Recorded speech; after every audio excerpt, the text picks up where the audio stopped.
Oui, bonjour, bonjour à toutes et bonjour à tous et bienvenue dans cet, auditorium, amphithéâtre. Je ne sais pas quel est son nom, précis, comme Aurélie vous le disait. C'est la première fois que je participe, à cet ensemble, on va dire, de conférences, de la part de Citéco. On a, un sacré objectif aujourd'hui puisqu'effectivement la question, elle demande un peu d'être capable de regarder dans une boule de cristal où va la géopolitique économique.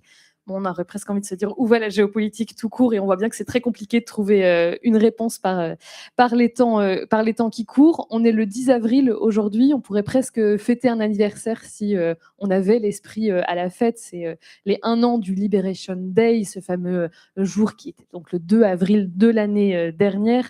C'est le jour où Donald Trump a mis en place, a déclaré puis mis en place les fameux tarifs réciproques.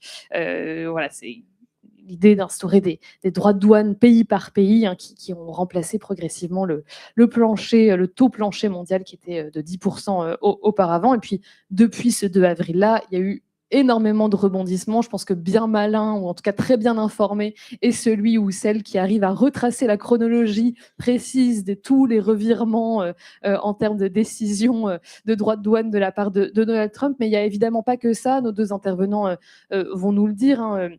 Déjà, tout n'a pas forcément commencé avec Donald Trump. Et puis, il n'y a pas que les États-Unis, hein, qui décident de l'ordre géopolitique mondial, même si évidemment, ça reste une puissance assez déterminante. Il y a eu des changements donc, de la part de Donald Trump. Il y a aussi eu des changements en termes de prise de conscience de la part des pays qui étaient victimes de ces revirements-là. Il y a eu une date assez clé, hein, c'était le 20 janvier dernier, presque 1 an, là encore, c'était un anniversaire, mais presque 1 an, jour pour jour, après l'investiture de Donald Trump. C'était la déclaration qui a beaucoup fait parler d'elle du Premier ministre canadien Mark Carney, hein, qui a appelé à une forme de fédération des puissances moyennes, qui a acté le fait que l'ordre mondial tel qu'on le connaissait n'existait plus et qu'il fallait désormais faire avec et puis réagir aussi en fonction. Alors nous, on va se poser plein de questions aujourd'hui. Dans quelle mesure cette recomposition des forces est vraiment une réalité, et surtout, est-ce qu'elle est pérenne? Est-ce que ce qui se passe maintenant laisse présager du futur sur le plus ou moins long terme? Au-delà du choc Donald Trump, est-ce que le mouvement n'est pas à l'œuvre depuis plus longtemps que ça? Et puis, qui façonne aujourd'hui cet ordre mondial? Est-ce qu'il faut oublier au moins pour un temps la notion d'équilibre, hein, qui était quand même présente dans de nombreuses institutions qui étaient chargées de réguler un peu cet ordre mondial-là? Nous allons en parler donc avec nos deux intervenants qui sont à mes côtés, Pierre Haroche et Vincent Vicard. Bonjour et bienvenue à tous les deux. Et merci beaucoup d'être là aujourd'hui. Alors Pierre Haroche, vous êtes au milieu sur la chaise jaune. Vous êtes maître de conférences en politique européenne et internationale et chercheur associé à l'Institut Jacques Delors, qui s'intéresse de très près aussi, plus précisément aux questions européennes en général. C'est votre focus, on va dire. Et Vincent Vicard, vous êtes directeur adjoint du CEPI. Alors là, c'est à l'échelle peut-être plus globale encore. Et puis vous êtes un grand spécialiste des questions d'industrie notamment, ce qui fait qu'on va notamment se concentrer à un moment de la discussion sur les enjeux européens, ne serait-ce que parce que voilà, ça nous intéresse un peu forcément. Peut-être la première question, Vincent Vicard, c'est une question que je voulais vous poser à tous les deux, mais je trouve qu'on emploie beaucoup le terme d'exceptionnel, d'inédit pour qualifier la situation actuelle. À chaque revirement dont je parlais de Donald Trump, c'était un peu le coup de tonnerre ultime à chaque fois. Vous, ça fait longtemps tous les deux que vous êtes chercheurs. Moi, je ne vais pas dire votre âge en public, mais ça fait un petit bout de temps quand même que vous étudiez les relations internationales dans leur globalité. Est-ce que vous qualifieriez l'année écoulée, ou en tout cas le moment qu'on vit en ce moment, effectivement d'exceptionnel, d'inédit? Est-ce que c'est vraiment du jamais vu jusqu'ici?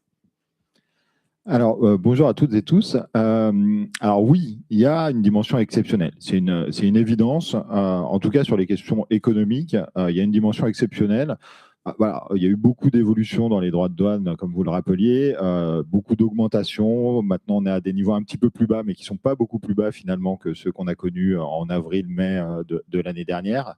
Mais voilà, on a ces augmentations de droits de douane qui sont inédites, au moins pour les États-Unis, au moins depuis la Seconde Guerre mondiale. Donc on revient quand même assez loin pour retrouver un niveau de droit de douane, de protection commerciale par le principal acteur, hein, parce que les États-Unis, ça représente 13% du commerce mondial, donc c'est extrêmement important. On avait eu des prémices, sur les questions de protectionnisme, on avait eu la première présidence de Donald Trump, et dans cette première présidence, il y avait déjà eu des droits de douane qui avaient été mis en place, notamment vis-à-vis de la Chine, en particulier vis-à-vis de la Chine. On avait déjà 20% de droits de douane sur la moitié du commerce vis-à-vis de la Chine, ce qui était déjà quelque chose d'assez élevé dans les standards qu'on a connus ces dernières décennies. Donc on était déjà dans un retour en arrière par rapport à une période de libéralisation qui datait au moins depuis depuis la Seconde Guerre mondiale. Donc à ce titre-là, on est vraiment dans quelque chose d'exceptionnel, et on est aussi dans quelque chose d'exceptionnel par d'une certaine manière la violence d'une part de la rhétorique de Donald Trump et de l'utilisation des droits de douane comme une arme politique. Donc ça, c'est quelque chose qui est assez nouveau dans la forme.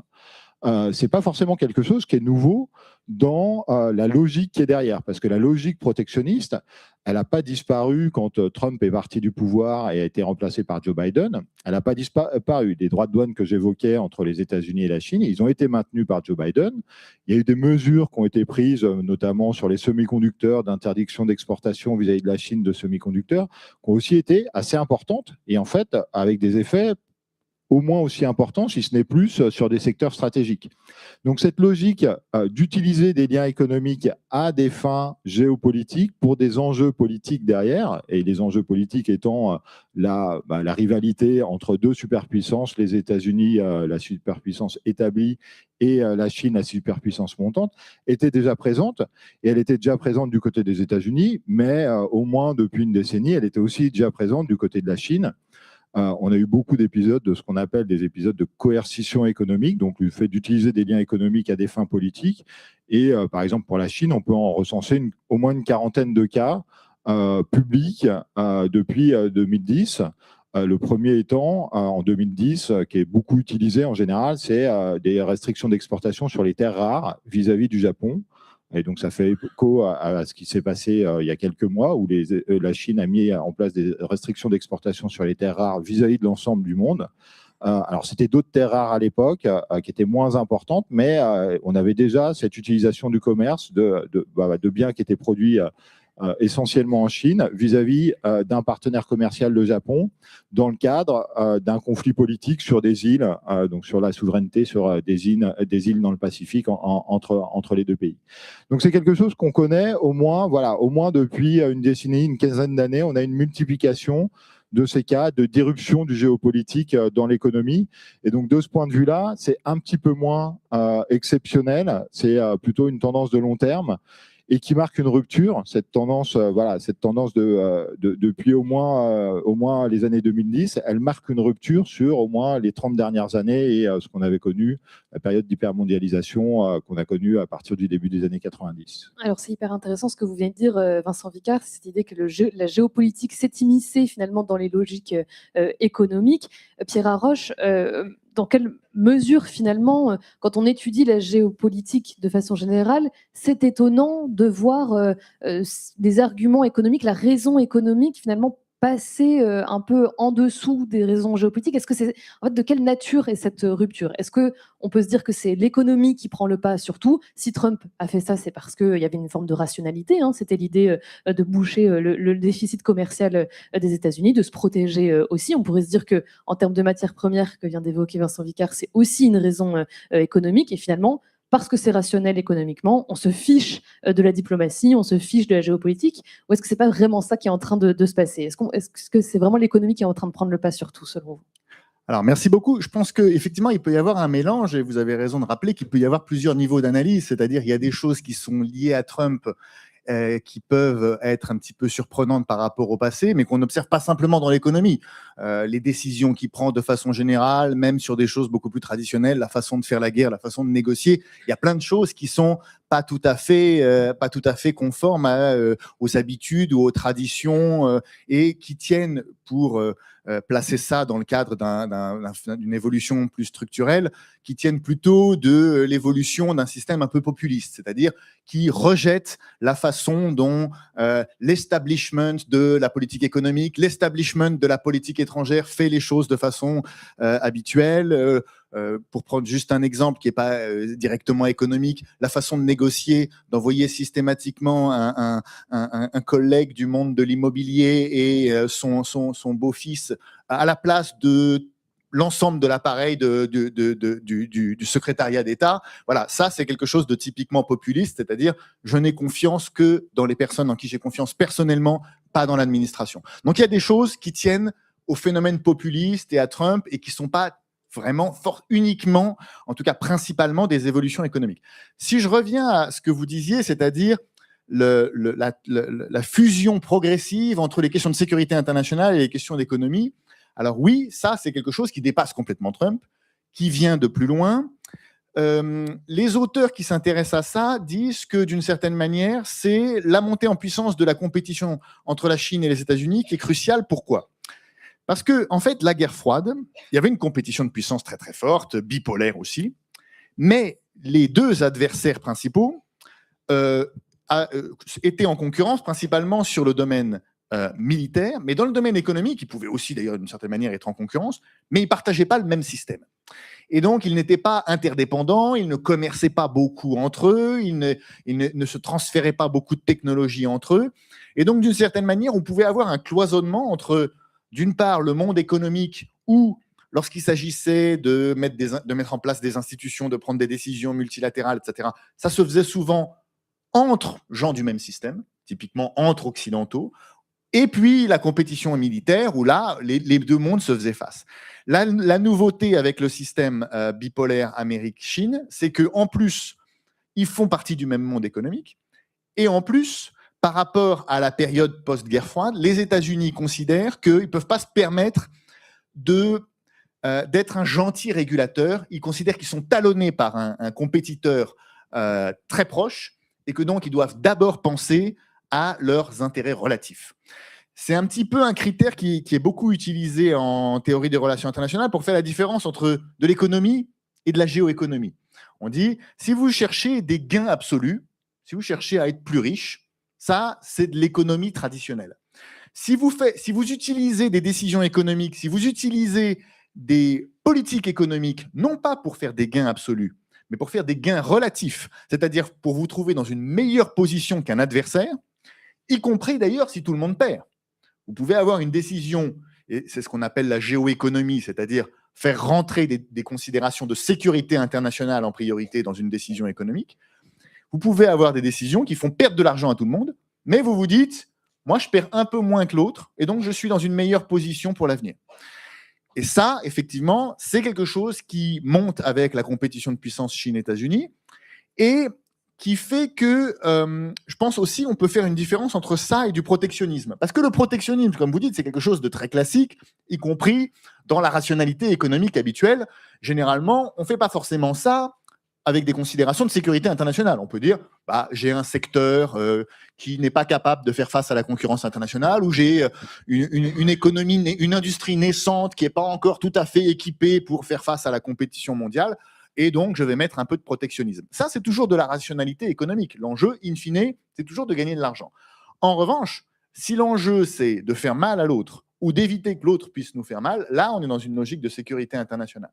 Et il y a un deuxième aspect qui, à mon avis, complète cette notion de géoéconomie, c'est-à-dire, est-ce qu'on peut faire mal à l'autre par des décisions économiques ou être vulnérable dans le domaine économique, c'est la notion de dualité. C'est-à-dire, et vous l'avez rappelé, il y a beaucoup d'invocation, d'implication militaire ou de sécurité internationale dans les décisions parfois protectionnistes.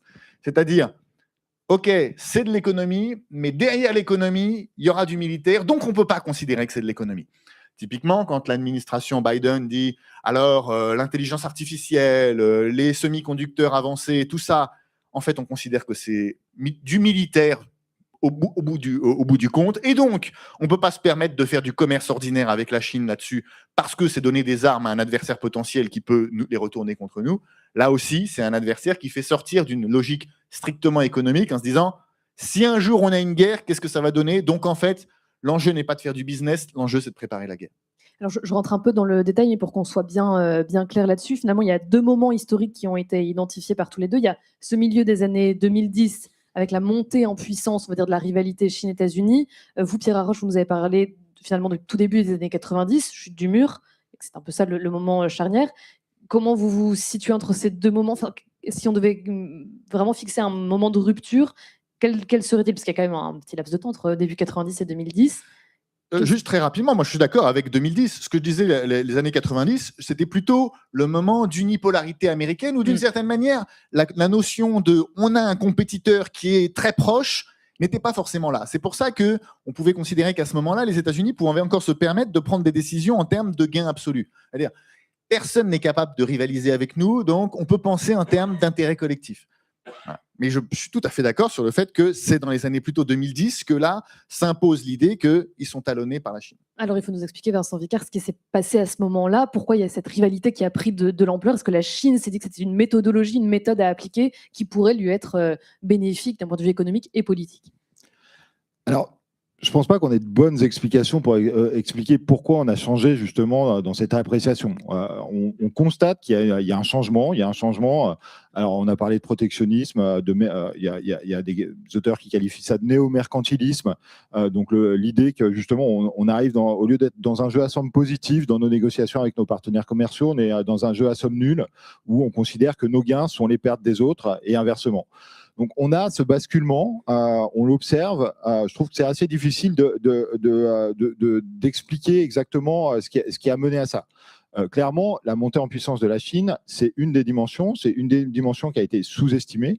Il y avait cette idée, je pense, assez partagée, de dire qu'on va faire rentrer la Chine, et d'ailleurs la Russie aussi, dans le système commercial international à partir de la fin des années 90, l'entrée de la Chine dans l'OMC en 2001, avec l'idée qu'on a un grand pays, mais un pays pauvre, qui va pouvoir entrer dans le système commercial international et qui va pouvoir se transformer. Et c'était l'idée, ça avait fonctionné avec le Japon, ça avait fonctionné avec les tigres asiatiques, des pays qui se sont enrichis et en adoptant le système économique et politique des pays occidentaux. Donc c'était l'idée qui était derrière, et c'est une idée à partir justement du début des années 2010, on s'est aperçu qu'on avait effectivement sur le plan économique une montée en puissance de la Chine, mais on n'avait pas une convergence politique. Et on a encore un système chinois qui est un système de capitalisme d'État, où l'État joue un rôle fondamental dans l'économie. Et justement, ce système, il est assez mal adapté à partir du moment où la Chine devient un acteur dominant. Il est assez mal adapté au système international dans lequel, justement, on essaie de réguler les interventions publiques, les aides d'État. Et on a un système qui, justement, est basé là-dessus, est basé sur l'intervention publique qui va orienter l'économie, ce que d'ailleurs font de plus en plus les pays occidentaux aujourd'hui, mais qui va orienter l'économie et qui va fixer des objectifs de long terme, et des objectifs de long terme de rattraper les pays riches. Et finalement, c'est exactement ce qui s'est passé. Alors, on date souvent, on parle souvent du grand plan Made in China 2025 qui a été annoncé en 2015. Et qui fixait des objectifs extrêmement ambitieux de rattrapage, que ce soit sur les véhicules électriques, par exemple, sur les batteries, sur l'industrie nucléaire, sur l'aéronautique, sur les semi-conducteurs, etc. etc.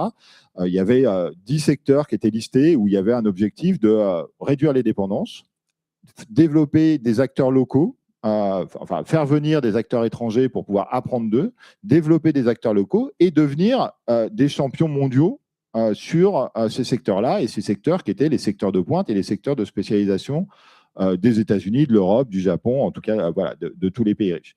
Et ça a été alors pas sur tous les secteurs, mais ça a été un succès au-delà de tout ce qui avait été anticipé. Je pense qu'il faut le dire, en 2015, personne n'anticipait que la Chine deviendrait un des principaux acteurs sur le marché automobile mondial, serait le principal acteur sur le marché des batteries qui est fondamental, serait capable de construire des usines nucléaires beaucoup moins chères que la plupart des pays occidentaux, n'aurait pas rattrapé, mais aurait beaucoup avancé sur les semi-conducteurs, etc., etc. Donc, il y a eu des réussites qui ont clairement mis en danger une partie de l'industrie des pays riches. Et on le voit aujourd'hui avec les excédents chinois et des excédents qui ne se font pas seulement sur ce qu'on voyait avant, des jouets, du textile, de l'électronique grand public, qui se fait aussi sur les produits qui sont le cœur du tissu industriel des pays riches. Et donc ça, c'est un enjeu qui a monté au fur et à mesure et qui se double de ce qui a été évoqué, ces technologies duales, de plus en plus des technologies qui peuvent être utilisées pour des raisons militaires et pour des raisons économiques. Et là, on arrive finalement au lien entre puissance économique, puissance militaire. Est-ce qu'on peut être une puissance militaire sans avoir une puissance économique ? Voilà, quand la question c'est l'utilisation de l'intelligence artificielle, devoir utiliser des semi-conducteurs de dernière génération dans des missiles, dans des ordinateurs pour pouvoir entraîner les modèles d'intelligence artificielle qui vont ensuite être utilisés dans un certain nombre d'armes, on rentre dans quelque chose qui est très différent et qui couple le fait de produire les choses et le fait d'avoir cette puissance et cette capacité au niveau international, cette puissance au niveau international. Et donc, je pense que voilà, c'est cette logique-là qui n'a pas été complètement anticipée. On en a vu la traduction finalement assez tardivement, parce que cet échec de l'engagement vis-à-vis de la Chine et son insertion dans le commerce international et le fait que ça n'ait pas fait évoluer le système politique, c'est quelque chose qu'on observait dès le début des années 2010, avec l'arrivée de Xi au pouvoir, avec un pouvoir plus fort. Et on n'avait pas de tendance vers une démocratisation et vers une avancée vers un système plus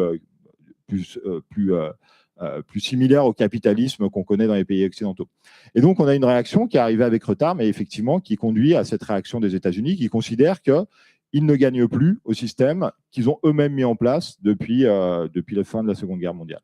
Peut-être Pierre Haroche, pour finir ce premier aperçu, cet état des lieux aussi de ce à quoi ressemble aujourd'hui l'ordre géopolitique et économique. Très rapidement, hein, très brièvement, est-ce qu'on peut résumer les choses ainsi et se dire qu'en fait, plus personne autour de la planète ne croit à la base du libéralisme, à savoir la théorie du doux commerce, c'est parce qu'on commerce ensemble qu'il va y avoir la paix. Est-ce que ça, c'est définitivement mort et enterré ? Oui, mais ça, disons que c'est plus ancien, parce que des critiques sur cette thèse, c'est déjà tombé en Europe. Il y a déjà beaucoup de gens qui ont dit, mais avant la Première Guerre mondiale, les pays européens se faisaient beaucoup de commerce entre eux, ils avaient énormément d'investissements entre eux. Il y avait même plein de gens qui disaient, mais si on se fait la guerre entre nous, il y aura des implications financières et commerciales massives. Et bon, donc ce que je veux dire, c'est que cette idée du doux commerce, elle était déjà... Oui, il y avait encore des gens pour les défendre. Il y avait encore des gens pour la défendre. Il y avait des gens qui la critiquaient, mais il y avait encore des gens pour la défendre. Non, mais ce que je veux dire, c'est pour penser que ça suffit pas, en tout cas. Je pense que ce qui est crucial pour peut-être poursuivre la chronologie que vous avez esquissée, il n'y a pas simplement le moment où on se dit la Chine ne joue pas le jeu de la même façon que nous. Et je rajouterais à ça, c'est pas simplement que la Chine finalement prend une position dominante. Il y a eu aussi le sentiment, parfois réel, parfois exagéré, que c'est pas simplement une position dominante, que c'est une position de pure exploitation. C'est-à-dire, ils investissent, ils achètent des entreprises, c'est simplement pour voler la technologie, la récupérer chez eux, et puis après, il n'y a pas de commerce, après, il n'y a pas l'entreprise européenne inscrite dans le commerce international. Non, on récupère simplement la technologie pour la récupérer, pour la donner à des entreprises chinoises, et finalement, ceux qui ont reçu ces investissements auront tout perdu après. Il y a ça, et puis des expériences concrètes. Parce qu'il n'y a pas simplement le fait que des États se comportent d'une manière ou d'une autre, il y a aussi le fait qu'il y a eu aussi des ruptures du commerce. Et donc, du coup, lorsqu'il y a une guerre commerciale entre la Chine et les États-Unis, il y a des gens qui se disent il faut quand même être capable de s'adapter à un système où il y a des turbulences. Le Covid, ça a été un moment qui n'est pas du tout lié au départ à une décision géopolitique ou volontaire, mais il y a une rupture du commerce international dans plein de secteurs, des mois où il y a des ruptures des chaînes d'approvisionnement. Et donc, du coup, ça a poussé plein de gens à se dire, quelles que soient les origines politiques, sécuritaires, populistes ou protectionnistes du phénomène, c'est quand même possible que des échanges, des marchés sur lesquels on comptait en se disant on a besoin de ça, du jour au lendemain, ça peut s'effondrer. Et à ce moment-là, qu'est-ce que vous faites? Et donc, du coup, on regarde son économie de façon différente, plus simplement en se disant c'est bien, on commerce avec tout le monde et c'est formidable, mais en se disant si ça s'arrête, est-ce qu'on est foutu du jour au lendemain, ou est-ce qu'on a une solution de rechange, ou est-ce qu'on a quelque chose chez nous, ou est-ce qu'on a un partenaire ailleurs qui peut remplacer? Voilà. Et donc là, on commence à se poser des questions qui sont plus simplement augmentons les échanges le plus possible avec tout le monde parce que ça fait baisser les prix, augmenter l'efficacité et que c'est formidable. Donc, on anticipe la rupture. On voit effectivement qu'il y a tout un nouvel ordre donc, qui s'est mis en place, mais qui est en fait hérité quand même d'années aussi de mise en place et puis de montée en puissance d'une forme de violence, de coercition économique. Vous avez mentionné ce terme. Alors maintenant, je vous propose de passer à l'analyse de ce qui est en train de se mettre en place en réaction aussi à ce nouvel ordre mondial, entre plein de guillemets, puisqu'il n'est pas si nouveau. Une des choses qu'on a vues, c'est quand même un certain nombre de chefs d'État tenter de conclure des accords dits bilatéraux, c'est-à-dire d'État à État, et de se dire, puisque c'est le chaos un peu partout, on va essayer de créer des alliances, et notamment entre puissances moyennes. C'était ce que je disais en introduction avec le propos de Mark Carney. Mark Carney, qu'on a d'ailleurs vu lui-même partir en voyage en Australie, en Chine, au Japon. Pareil pour Friedrich Merz, qui est parti en Chine fin février. Et puis, inutile de vous rappeler Ursula von der Leyen, qui est partie en Inde, et puis suivi d'Emmanuel Macron. Bref, on sent que chacun cherche un peu à conclure un accord qui pourrait sauver, on va dire, son pays, ou en tout cas minimiser les dégâts.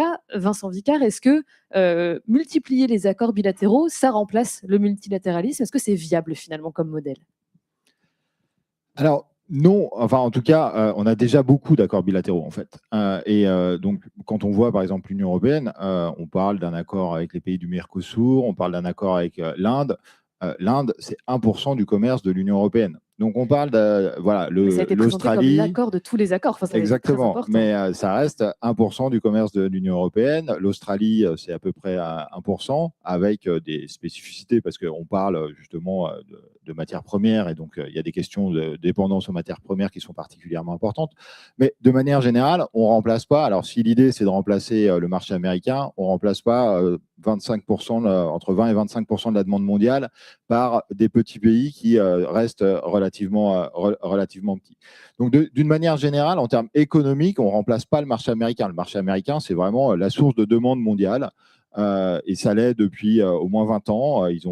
C'est un pays qui consomme beaucoup, qui a des déficits commerciaux importants. Et d'ailleurs, c'est une des raisons qui est invoquée par Donald Trump pour l'imposition de droits de douane. Et donc ça, cette spécificité, on la retrouve nulle part au monde dans une telle proportion, avec un marché et une demande aussi importante.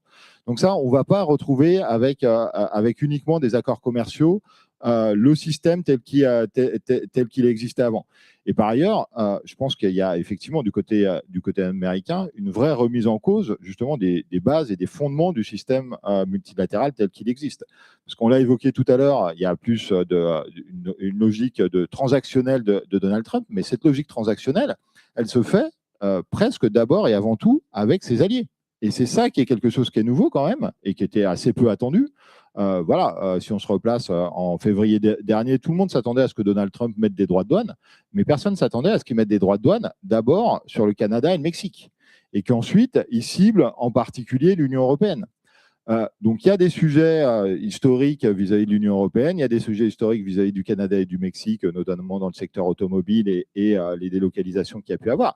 Mais on ne s'attendait pas à ce qu'il y ait une focalisation sur les alliés de ce point de vue-là. Et donc il y a vraiment un retour en arrière sur l'ensemble des règles du commerce international et l'ensemble finalement des systèmes de coopération qui existaient. Et donc la question qui est posée aujourd'hui pour les puissances moyennes, et c'est, moi je trouve l'intervention, les discours de Mark Carney il y a quelques mois est intéressant, parce que c'est la première fois qu'on a un chef d'État qui essaye d'esquisser quelque chose que pourraient faire les États moyens, les puissances moyennes, dans un système où les puissances hégémoniques renoncent à être les garants des règles communes. Et donc, ce que dit Mark Carney, c'est que la première chose, ça se passe sur le marché domestique. La première chose, c'est d'être souverain domestiquement, donc de réduire ses dépendances et d'investir dans son économie, sa résilience domestique. On n'est pas souverain quand on est pauvre. Et donc, on n'est pas souverain quand on n'a pas une économie qui fonctionne. Et cette économie qui fonctionne, elle est basée sur une réduction des dépendances, mais elle est aussi basée sur des collaborations avec d'autres pays. Et donc, ce que dit McCartney, c'est qu'il faut une économie domestique, une économie nationale qui soit puissante, mais il faut aussi des collaborations, et des collaborations éventuellement à géométrie variable. Mais c'est uniquement ça qui va permettre aux puissances moyennes de défendre des valeurs, et défendre des valeurs face à des acteurs puissants. Et je trouve que l'exemple du Canada est intéressant, parce que le Canada, c'est un pays qui, géographiquement, ils ont un voisin, c'est les États-Unis. Et donc, ils sont par définition dépendants des États-Unis. Voilà, le commerce international, ça se fait d'abord avec les voisins géographiques, hein. Donc ça, ils ne vont pas le remplacer. Ils ont beau signer des accords avec tous les pays du monde, ils ne vont pas remplacer le fait que leur voisin le plus proche et leur seule frontière terrestre, c'est avec les États-Unis. Et donc, il va falloir maintenir des liens commerciaux tout en réduisant les dépendances et les vulnérabilités. Et c'est ça toute la logique qui est difficile à trouver aujourd'hui, c'est sur quoi on est vulnérable, quelles sont les dépendances qui vont créer des vulnérabilités qui vont pouvoir être utilisées par nos partenaires commerciaux. Et de l'autre côté, quelles sont leurs vulnérabilités et qu'on va pouvoir utiliser pour équilibrer éventuellement des relations commerciales. Donc, comment on crée, à partir de dépendances communes, des interdépendances? Et c'est un peu le sens du discours de McCartney, de dire il faut créer ces interdépendances et on peut se mettre à plusieurs pour créer ces interdépendances vis-à-vis des grandes puissances. Parce que, et je pense que c'est une des dimensions, et peut-être qu'on y reviendra, mais c'est une des dimensions qui est assez différente de ce qui a été évoqué justement sur la période de la guerre froide, c'est qu'on est dans un système où les acteurs sont très interdépendants. Et cette interdépendance, elle n'a pas disparu. On a un taux d'ouverture commerciale qui est exactement le même que celui qui prévalait il y a 10 ans. Donc on a un commerce international qui a été particulièrement résilient. Et ça, c'est plutôt une surprise. On a eu des crises, on a eu le Brexit, on a eu la première guerre commerciale entre les États-Unis et la Chine, on a eu le Covid, on a eu la guerre, l'invasion de l'Ukraine par la Russie, ensuite on a eu la deuxième guerre commerciale de Donald Trump, et pourtant, le taux d'ouverture reste le même. Donc, on n'a pas de démondialisation, on n'a pas de recul des échanges, on a une reconfiguration en cours de la géographie du commerce, mais on n'a pas de disparition des échanges commerciaux. Et donc, il va falloir faire avec ces interdépendances commerciales. Ce qui interroge par ailleurs sur le rôle des entreprises et de leur résilience. On va y venir, Vincent Vicard. Avant ça, Pierre Haroche, la question qui tue, si ça pouvait fonctionner, on a envie de se dire que les puissances moyennes, ça fait longtemps qu'elles auraient pu se mettre ensemble autour d'une communauté de valeurs et créer cette espèce de contre-force, de contre-pouvoir. Est-ce que vous y croyez à cette idée de McCartney de se réunir autour d'une communauté de valeurs, ou est-ce que ça vous semble quand même compliqué d'un point de vue politique? Mais alors, ce qui est intéressant, c'est que les premiers à avoir dit ça, c'est les Américains. Parce que les premiers à avoir parlé d'alliance géoéconomique en disant qu'il fallait que ceux qui ont les mêmes valeurs d'un point de vue politique soient capables d'être résilients face à de l'influence économique, ça a été les Américains. Dans les années Biden, je me souviens, on parlait de faire un OTAN économique. Une OTAN économique, c'est-à-dire de la même façon qu'en matière militaire, si vous êtes attaqué militairement, vous avez une solidarité entre alliés et vous pouvez venir au secours les uns des autres. Et c'est ça qui, d'une certaine manière, peut dissuader l'adversaire de vous attaquer, parce qu'il se dit, j'ai pas simplement en face de moi une petite puissance militaire qui va céder, j'ai tout un tas d'acteurs qui sont capables de résister. Il faudrait avoir la même chose dans le domaine économique, parce qu'on disait, la Chine, souvent, peut faire de l'intimidation, de la menace, isoler un pays en disant on va lui donner des sanctions ou des sanctions implicites, l'intimider. Donc, il faudrait être capable d'avoir la même chose. Donc, ce n'est pas quelque chose qui est uniquement de l'ordre des puissances moyennes, c'est quelque chose qui a un sens, oui, tout à fait. À partir du moment où on raisonne, en fait, pour le dire simplement, on raisonne dans le domaine économique comme dans le domaine militaire, on peut reproduire des logiques, effectivement, de coalition et d'alliance pour essayer de faire en sorte qu'il y ait un peu de dissuasion dans l'équation. Donc ça, je pense que, et oui, effectivement, c'est tout à fait réaliste d'envisager ça. Je dirais aussi que quand on commence à envisager ça, il faut se poser des questions qu'on se pose dans le domaine militaire aussi. La question de la crédibilité. Parce que ce n'est pas simplement une question d'avoir des dépendances d'un côté et de l'autre. Dans le domaine militaire, une des questions qui se pose, c'est est-ce que vous serez capable, est-ce que vous irez soutenir un pays qui est attaqué? Est-ce que vous irez prendre des risques et perdre des soldats pour tel petit pays qui serait attaqué? Dans le domaine économique, on peut poser la même chose. Est-ce que dans le cadre d'une alliance, s'il y a de la coercition économique qui est exercée par la Chine contre un pays partenaire ou par les États-Unis, vous irez vaillamment rompre avec les États-Unis ou avec la Chine par solidarité? La question se pose. Et donc, en fait, on se pose des questions qui sont des questions de prise de décision, de crédibilité de la prise de décision. Et je pense qu'une crise qui a très bien illustré ça, c'est la crise du Groenland. Parce que là, on a mis en jeu, sans l'appliquer in fine, mais c'était un peu sa vocation, l'instrument anti-coercition de l'Union européenne, dont on avait dit c'est un instrument de dissuasion, c'est-à-dire l'enjeu, c'est pas de répondre aux sanctions américaines par des sanctions européennes, c'est plutôt de faire en sorte que les Américains ne mettent pas de sanctions parce qu'ils sauront qu'il y a une détermination. Mais dans toute cette histoire, on voit que ça a été beaucoup une affaire psychologique. On ne sait pas d'ailleurs dans quelle mesure ça a joué. Est-ce que vraiment ça a joué?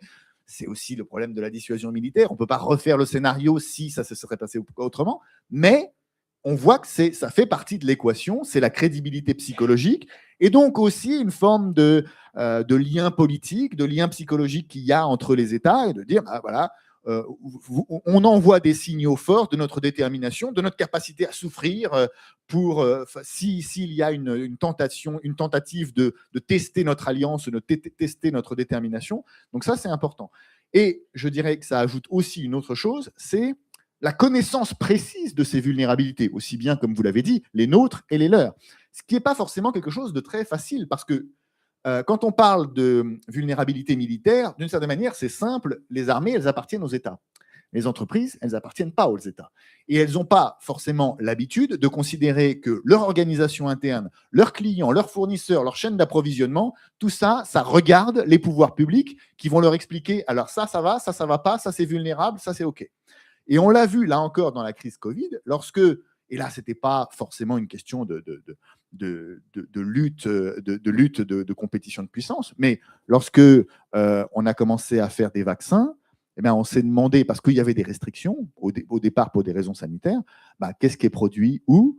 Est-ce que ça a un sens qu'on passe par les États-Unis pour assembler des produits pharmaceutiques qui sont en grande partie développés en Europe? Est-ce qu'il ne vaudrait pas mieux trouver un moyen pour que ça reste en Europe? Comme ça, on n'est pas vulnérable à des contrôles des exportations américains. Donc, ça oblige les pouvoirs publics à mettre dans leur nez et d'une certaine manière à développer une connaissance fine qui n'est pas du tout évidente à développer. Mais d'où le fait, Pierre Haroche, qu'on a beaucoup parlé aussi ces derniers temps de patriotisme économique. On se souvient d'Emmanuel Macron qui avait incité les entreprises, en tout cas les grandes entreprises, à ne pas aller investir aux États-Unis. Mais c'était vraiment juste de la prise de parole. Enfin, il n'y avait pas d'autres outils de coercition pour le coup pour les faire rester. Ce qui me fournit une transition toute trouvée pour la question que je voulais vous poser, Vincent Vicard. Vous l'avez dit vous-même, finalement, les chiffres du commerce mondial ne sont pas si mauvais. L'OMC a publié des chiffres étonnamment bons. La croissance du commerce mondial est moins faible que ce qu'on attendait. Est-ce qu'il faut voir là, finalement, une forme de résilience des entreprises qui, finalement, naviguent entre tout cela et tirent leur épingle du jeu dans ce nouvel ordre mondial assez chaotique? Oui, c'est ce qui vient d'être évoqué. On parle beaucoup des acteurs étatiques. On parle assez peu des entreprises. Et d'ailleurs, elles-mêmes n'ont pas vraiment envie qu'on parle d'elles d'une certaine manière. Effectivement, les entreprises, on s'aperçoit qu'elles ne sont pas forcément très réactives à ces bouleversements de l'ordre économique international.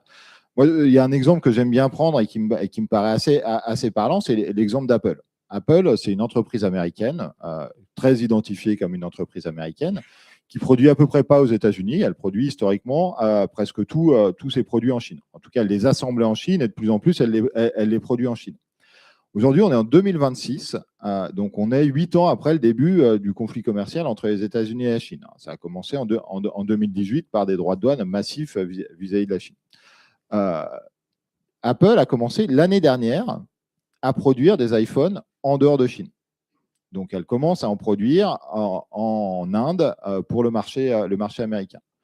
Entre les deux, elle a continué à produire en Chine. Elle a continué à maintenir toute son infrastructure de production en Chine. Alors, ce n'est pas Apple qui produit, c'est Apple qui fait produire en Chine, mais en tout cas, elle a tout un écosystème de sous-traitants qui lui permettent de produire tous ses produits.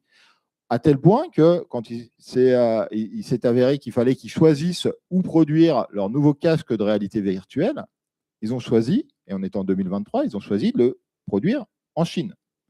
Donc, on était dans une situation où on avait déjà une conflictualité extrêmement importante avec Trump, puis avec Joe Biden, avec des restrictions extrêmement importantes sur les importations, les exportations de technologies sur les semi-conducteurs.